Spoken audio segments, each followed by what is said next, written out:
दोस्तों, ये कथा धनतेरस की है। एक समय की बात है, भगवान विष्णु धरती लोक पर विचरण करने जा रहे थे। तब माता लक्ष्मी ने उनके साथ चलने का आग्रह किया। तब भगवान विष्णु ने कहा, यदि तुम मेरी बात मान लो तो मैं तुम्हें अपने साथ ले जा सकता हूँ। तब लक्ष्मी जी ने उनकी बात मान ली और भगवान विष्णु जी के साथ धरती पर आ गई। कुछ समय के बाद एक जगह पहुंचकर भगवान विष्णु ने लक्ष्मी जी से कहा, जब तक मैं ना आऊं तब तक तुम यही रहना। मैं दक्षिण दिशा की ओर जा रहा हूं, तुम उधर मत आना।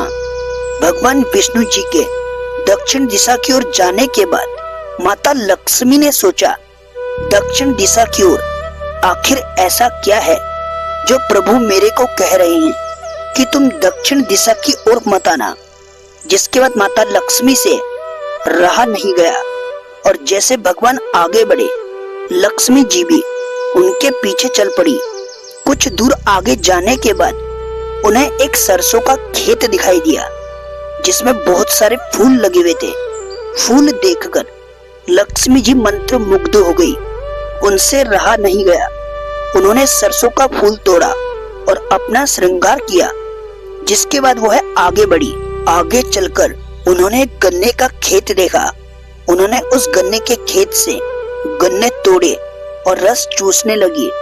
उसी क्षण वहां भगवान विष्णु आ गए और उन्होंने लक्ष्मी जी को उसी क्षण श्राप दिया और कहा कि मैंने तुमसे आने को मना किया था और दूसरा तुमने किसान के गन्ने और सरसों का भी नुकसान किया।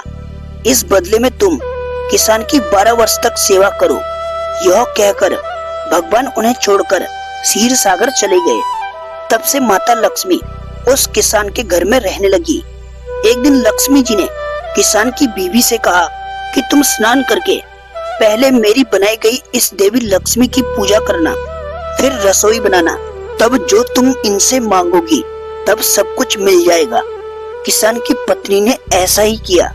पूजा के प्रभाव और लक्ष्मी जी की कृपा से किसान का घर दूसरे दिन से ही अन्न, धन, रत्न, स्वर्ण आदि से पूर्ण हो गया। लक्ष्मी जी की कृपा से किसान का घर संपूर्ण हो गया। 12 वर्ष तक घर में किसी प्रकार की कोई कमी नहीं थी। 12 वर्ष के बाद लक्ष्मी जी का जाने का समय हो गया। भगवान विष्णु लक्ष्मी को लेने आए। किसान ने लक्ष्मी जी को भेजने से मना कर दिया। तब भगवान ने कहा, इन्हें जाने से कोई नहीं रोक सकता है। यह तो चंचला है, इन्हें तो बड़े बड़े नहीं रोक सके। ये तो मेरा श्राप था, इसलिए यह 12 वर्ष तक तुम्हारी सेवा कर रही थी। अब वह समय पूरा हो चुका है। किसान बोला, मैं लक्ष्मी जी को जाने नहीं दूंगा। तब लक्ष्मी जी ने कहा कि हे किसान, अगर तुम चाहते हो कि मैं यहीं रहूं तो जैसा मैं कहूं वैसा करो।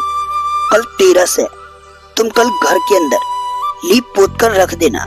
रात्रि में घी का दीपक जलाकर रख देना और शाम के समय मेरा पूजन करना और एक तांबे के कलश में एक सिक्का भरकर मेरे लिए रखना।